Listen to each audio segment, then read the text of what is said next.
Good morning, students. I hope so. You are doing well. Today, we are going to start our new chapter, Motion and Time, which is chapter number 13 of your book. In junior classes, you have already studied about the term motion and its different types, that is, translatory motion, circular motion, vibratory motion, or oscillatory motion. Before starting my main contest, I want to recapitulate about the term motion. So, what do you mean by the term motion? Any body or any object is said to be in motion when its position changes with respect to any fixed object. Okay, so when any body change its position with respect to any fixed object, then we said that body is in motion. Okay, so we have already used this term, that slow moving body and fast moving body and fast moving body. In other terms, we can already said that what do you mean by slow motion and fast motion. As you hear or said that bicycle move faster than motorcycle, or car moves faster than bicycle, aeroplane moves faster than train. Now, question arises that how can we define and how can we say that any body is faster than another body? In other words, we can say that we have to know about the parameters upon which we are going to decide the type of motion, whether it is slow, whether it is fast.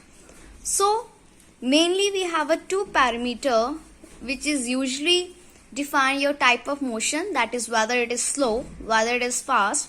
This two parameter is your speed and time. First of all, we are going to discuss about the time. Okay. From the history, we come to know that your kings and queens don't have any digital devices to measure the time that we had today. For example, we usually used watch to check out the time. Sometimes we use phone also. We have wall clock also in our homes. But in previous times, these kind of devices does not exist. They usually depend upon different kinds of devices. Some of them are like sundial, your sand clock, which is somehow resemble like this. And here we have a sand, and slowly it is poured in another chamber. And we also have certain monuments just like Jantar Mantar in New Delhi. This kind of devices or monument they used to check out the time at that time. But now time has get changed and we have a lot of devices which is used to check out the time, that what time is going on at that particular time. Okay, so if I'm going to discuss about the unit of time, we have a various unit of time, but if I'm talking about the standard unit that we use overall the world, okay, that is your second. So we usually call this unit SI unit of time. SI unit of time. Let's discuss about the others. Let's discuss about the another units of time. We usually measure time in minute, in hour also,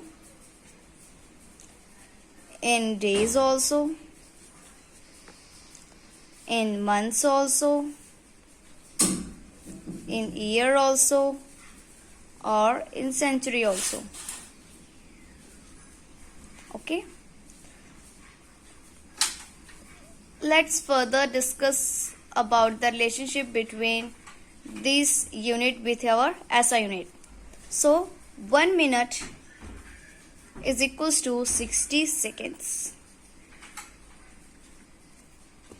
and 1 hour is equals to 60 minute, and 60 into 60, 3600 second.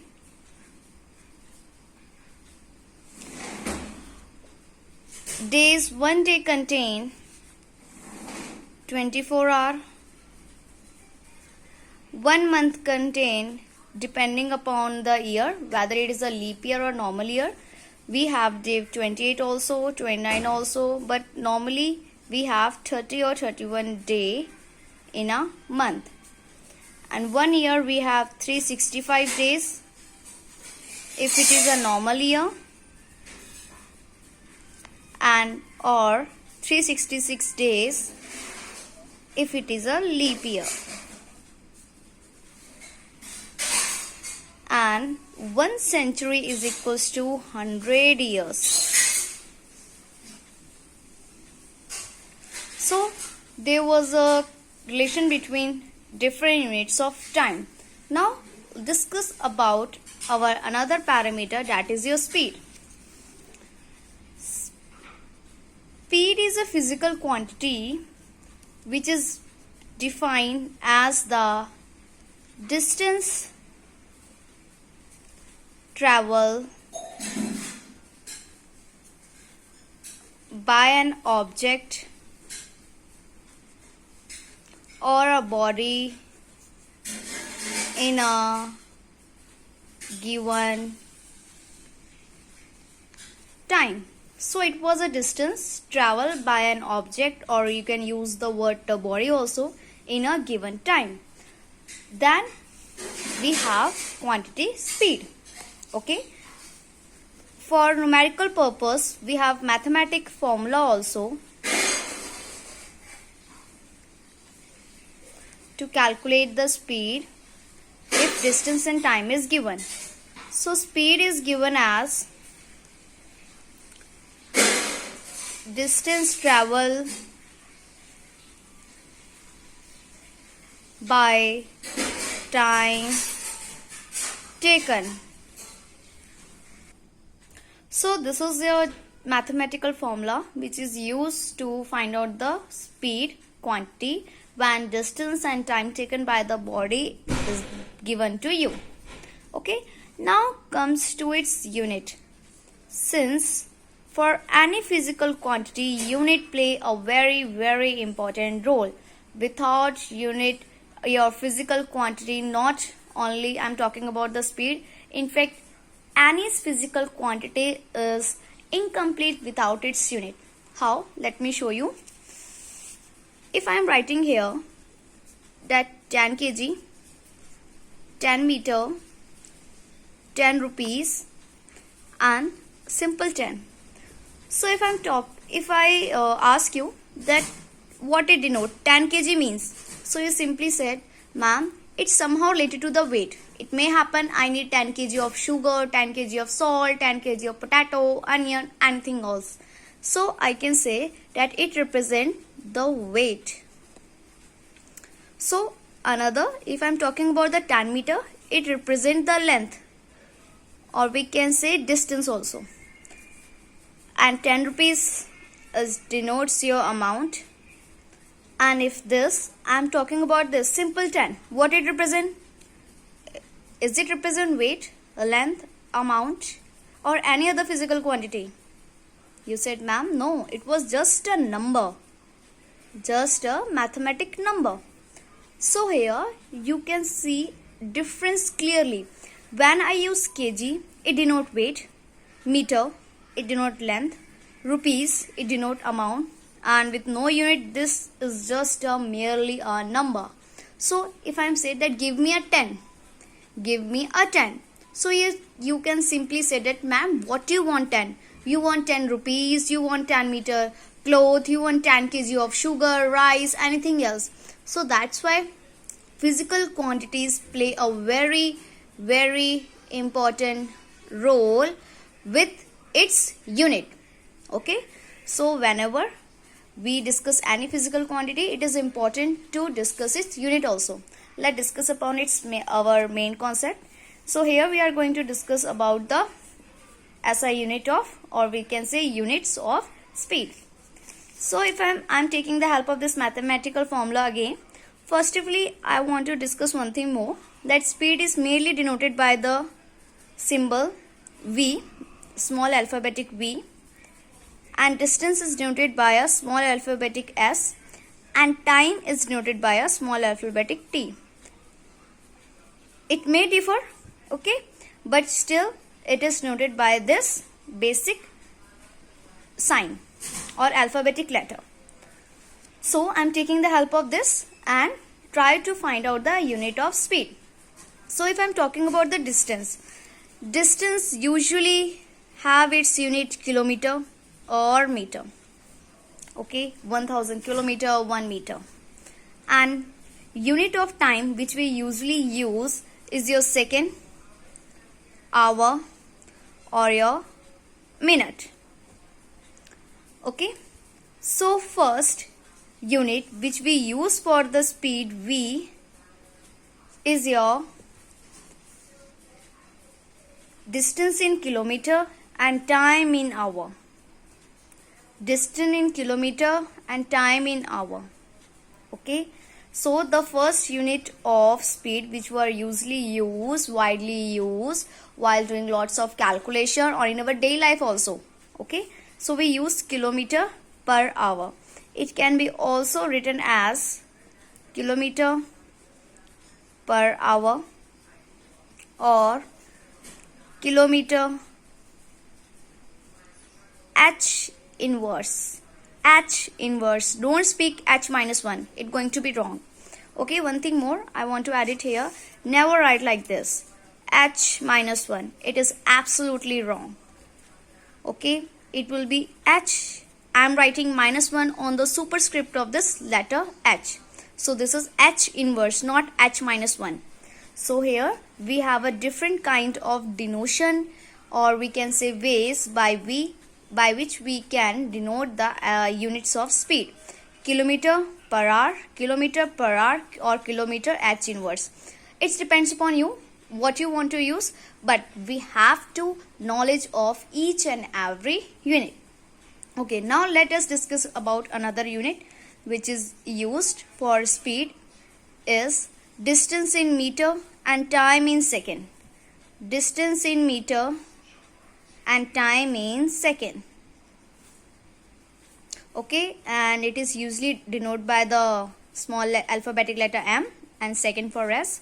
So here we can say we have unit meter per second. It can also denoted as meter per second or meter second inverse. Meter second inverse. Again I am writing minus 1 on the superscript of alphabetic letter S. So here is all about the unit. So whenever you have to use or to have to tell the value of speed, you have to mention its unit also. That for example 10 kilometer per hour, 10 meter per second. Never say ma'am speed is 10. Write its unit also, speak it units also. 10 kilometer per hour or 10 meter per second. Depends upon your calculation, question and condition which is provided to you. Now moves to our next topic. Here consider two cases. First case, okay, I am taking the parameter time and my car distance. Suppose my house is at the location X and I have to went or go to my friend house at Y. Okay, now I am going to write all the time and distance which I usually travel while going to my friend house. Now consider the first case. Let I will start it at 5 o'clock. At this my car distance is at the 0 meter. Okay, here unit is meter I am going to tell, and this is your second, or you can say minute. At 5 o'clock my time is the initial one, so I can write 0 minute is at the initial phase. Okay, after 15 minutes, that is at 5:15, what I see that I travel a distance of 1 meter. After 15 minutes, that is at 5:30, what I observe that I travel a distance 1 meter more. Okay, that is plus 1. This is for plus 1 again. For next 15 minutes, that is at 5:45, what I observe that I reach to a distance of 3 meter while again traveling throughout the distance of 1 meter. Okay, now again for next 50 minutes, that is at 6 o'clock. Okay, or I can say 5:60, but here this is the wrong way to write. So, but to make it clear, I'll just simply write 5:60, but exact it will be 6 o'clock. Okay, so I can write that for another 15 minutes, I am going to reach to my friend house which is at the 4 meter by traveling a distance of 1 meter. Now if you observe the case carefully, here we have the duration of 15 minutes, and for 15 minutes I have been traveled 0 to 1 which is of distance 1 meter. Again for the next 15 minutes, 15 to 30, this is the duration of 15 minutes. I have been traveled throughout the distance of 1 meter again. Okay, 1 plus 1, 2. For the next 15 minutes, I have been reached at a distance 3 meter by traveling a distance again 1 meter. 2 plus 1, 3. For the next 15 minutes, I have been traveled throughout the distance of plus 1 meter. So here if you observe carefully that we have an equal interval of time and having an equal distance. So here you can conclude that in this kind of motion, or in this case, I have been traveled equal distances in equal intervals of time. Okay, equal distance 1 meter, 1 meter, 1 meter, 1 meter. Equal intervals, here we have interval of 15 minutes, 15 minutes, 15 minutes. Okay, and such kind of motion we named as uniform motion. Uniform motion. Done. Now move to second case. Suppose I have been travel in a such a way that at initial I will be at my home and I have been starting with 0 minute or 5 o'clock and my car distance at the 0 meter. For the next 15 minutes, that is for 5:15. So I'm going to so for 5:15 I have been moved to a distance of 1 meter. Okay, for the next 15 minutes, that is at the 5:30, I have been moved to a 3 meter. For the next 15 minutes, I have been traveled to a distance of 4 meter. For the next 15 minutes, that is at 5:45, I have been traveled to next 2 meter and I reached at the 6 meter. So here what I do, that this is at the 5 o'clock and here I have a duration of 15 minutes, and for 15 minutes I have been travel a distance of 1 meter. For the next 15 minutes, that is from 5:15 to 5:30, I have been travel a distance of 2 meter. 1 plus 2, 3 meter. Total I have been travel 3 meter at this point of time at 5:30. Okay. For the next 15 minutes, oh, I have been do it wrong here. This is your 5:45. Okay, and this is your 6 o'clock. Okay. For the next 15 minutes, and I have been travel through a distance of +1 and reach at a travel a distance 4 meter total. For the next, I have been travel of distance 2 meter, 4 plus 2 6, and reach to a distance 6 meter. Here I have. Now if you observe this case carefully, what you have observed, that we have an equal interval of time, 15, 15, 15, 15. I have not changed my interval. My interval have been same throughout the two cases. So we have unequal distance. Sometime it will be +1, +2, +1, +2. It is not constant. It will be continuously changing. So such kind of motion, we can say I have been travel unequal distance in equal interval of time. Equal intervals of time, and we name such kind of motion as non-uniform motion. Equal distance in equal interval of time, unequal distance in equal interval of time. Okay. Now move to our next topic, that representation of this kind of motion with the help of graph. Okay, so here we can say that we are discussing the graph of uniform and non-uniform motion.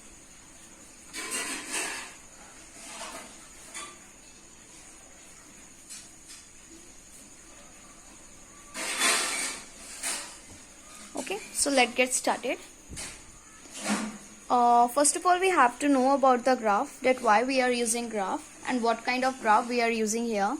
Actually, we are using 2-dimension graph. Okay, and in this graph we have 2 axes. 2 axes we have, that's why we named as 2-dimension. First is your horizontal axis, and second one is your vertical axis. Let me show you. So this is a 2-dimension graph where this axis is in the horizontal lines, so that's why we named as horizontal axis, and in short we called it x-axis.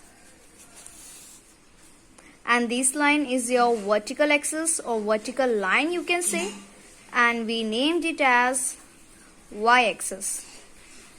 And this point is the origin. Okay, or we can say starting point, or you can say intersection of this vertical line and horizontal line, or horizontal axis or vertical axis. So this is the point of intersection of vertical axis and horizontal axis, or you can say starting point or origin. Okay, or you can say starting point also. Okay, but mostly we are using the term origin for this, and it is represented by word O. Okay, and to represent any point in this 2D graph, for example, I want to represent A. We have a 2 coordinates, A and B. Okay, this A coordinate represent the value of this point. For example, I have this value. This is the A distance, this is the B distance, B. So first is the coordinate, or we call it the x coordinate, which is the value of x for point A, and B is the y coordinate, which is the value of A on y axis. Okay, in graph, while making a graph, I am directly using this concept, I'm directly writing a 2, 3. It means 2 is on the x-axis and 3 is on the y-axis. Okay, so first of all we are going to discuss graph for uniform motion.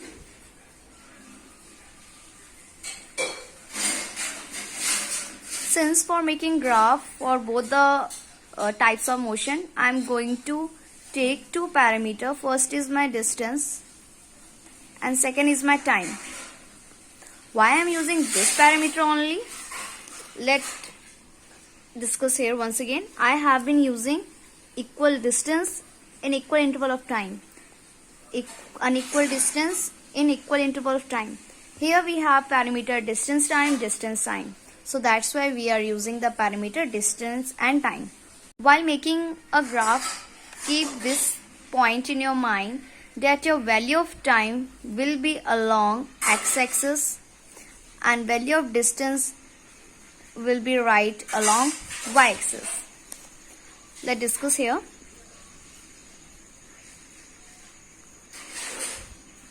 This is your origin O and this is your x-axis.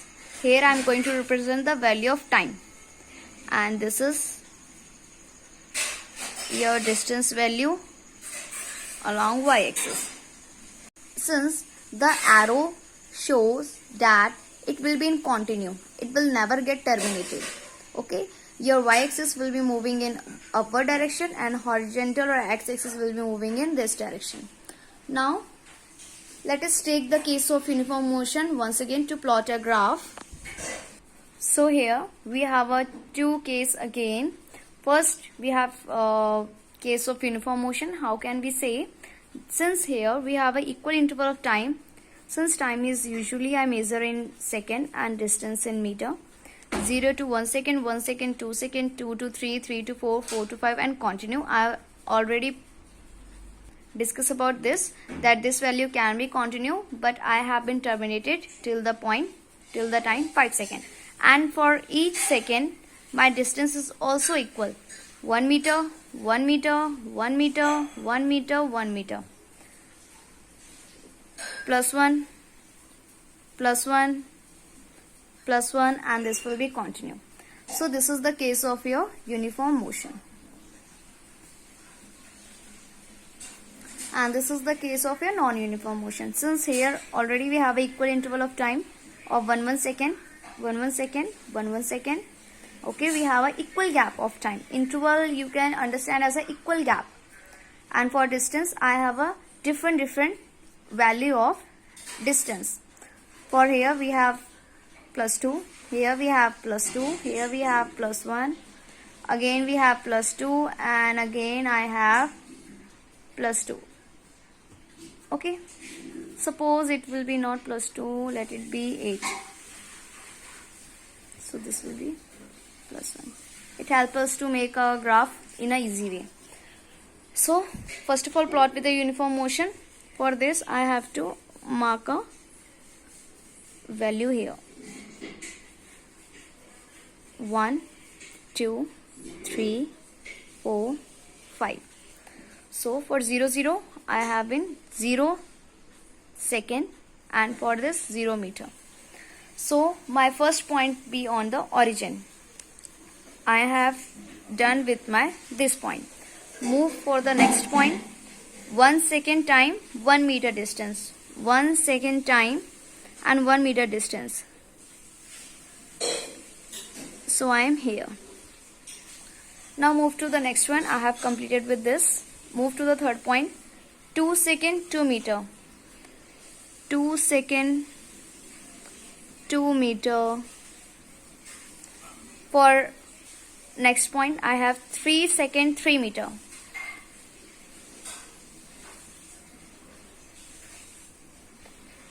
Okay, 3 second, 3 meter. So I have completed with this also. For the next 4 second, 4 meter. This point, and for the next 5 I have been like this.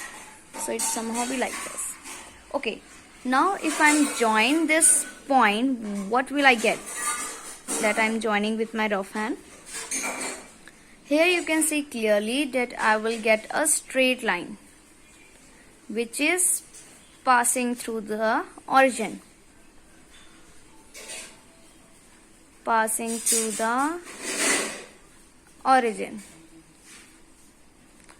Okay, so always remember that distance time graph for a uniform motion is a straight line which is passing through the origin. Again I am repeating. Remember that distance time graph for a uniform motion is the straight line which is passing through a origin. Okay, now plot a graph for non-uniform motion. So here I am going to plot a graph for non-uniform motion. For the first 0 second, 0 meter. Again this was in second and this one is in meter. So I have been here at the origin. For the next 1 second, 2 meter. 1 second time is my 1 second and distance is my 2 meter. So somehow it will be like this. Okay. For the next we have 2 second, 4 meter. 2 second, 4 meter.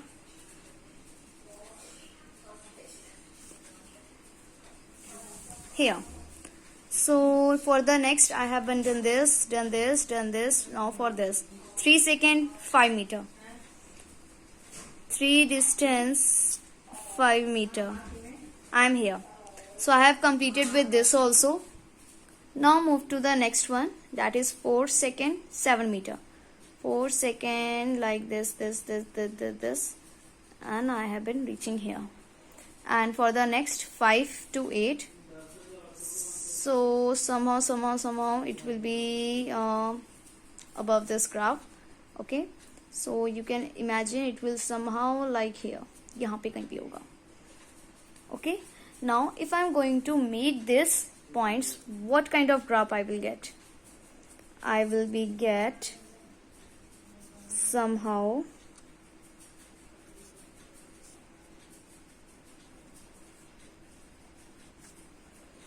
since this graph is not straight, we will get a curve line, or we can say curve path for the distance time graph in case of non-uniform motion. Since I have to make a rough graph here, so I am not able to show you the actual curve path which is formed during non-uniform motion. So let me show you in the book also. So this kind of graph you will get in case of non-uniform motion. So this is a graph of a non-uniform motion, while in case of uniform motion we will get a straight path like this. This is the distance time graph for a uniform motion. So here we were discuss about the graph which represent uniform and non-uniform motion. Let's discuss about the importance of this graph, that why there is a need to form this graph, why there is a need to know and learn about the formation of the graph.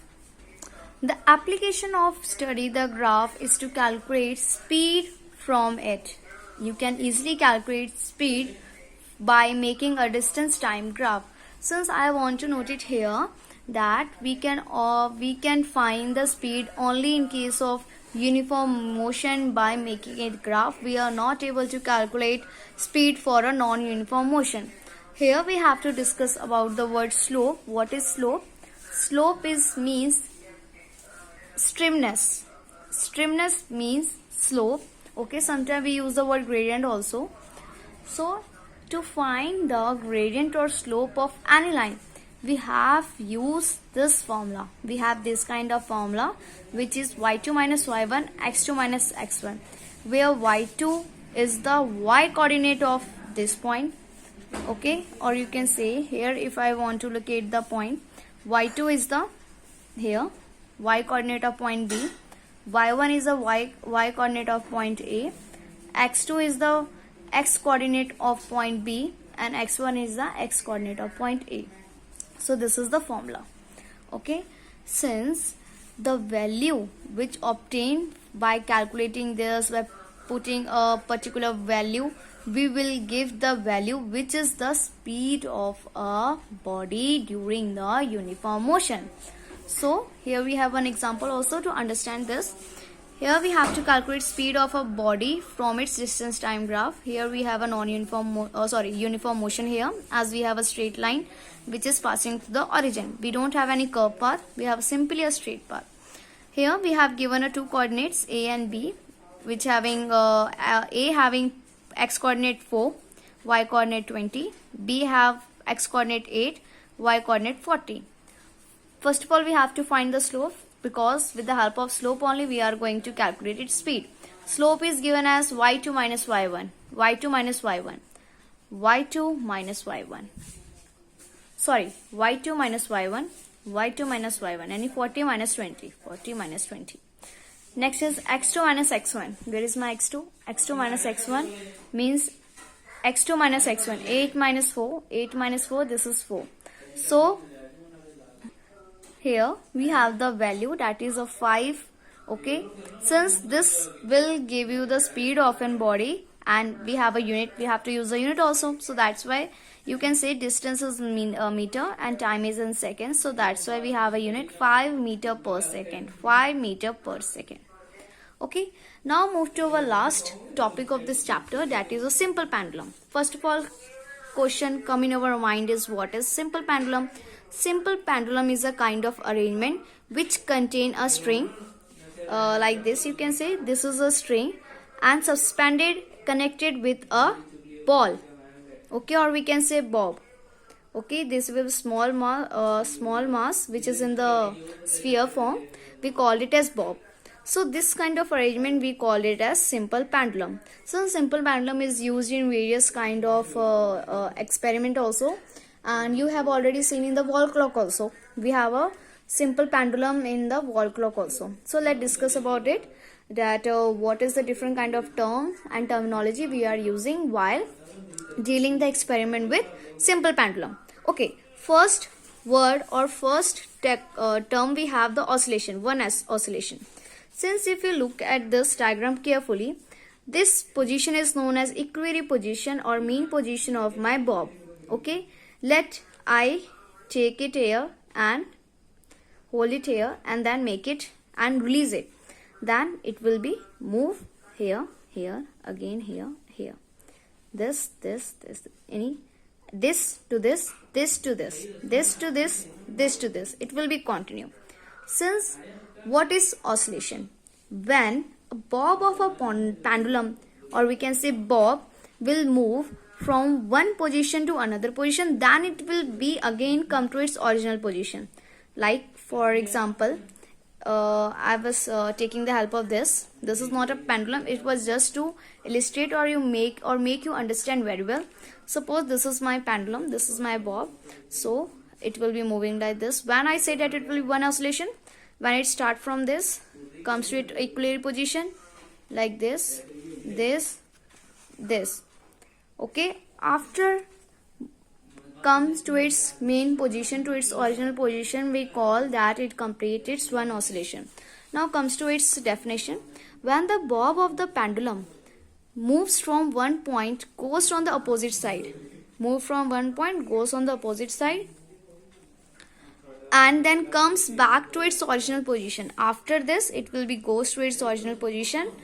Then we said that oscillation has been one oscillation. Okay, now next terminology we have the time period. Since time period is quite simple, the time taken by the pendulum to complete one oscillation means the time by which a bob move from this and again come to its original position. The time we have noted, we call it time period of pendulum. Okay, one thing more we have to keep in mind, that the time period of a pendulum mainly depends upon the length of the string. More is the length of the string, more is the time period of a pendulum. Again, longer, or we can say more is the length of the string, greater is its time period. This is all about your today lecture, today class. Your chapter has been completed till here. Thank you and have a nice day.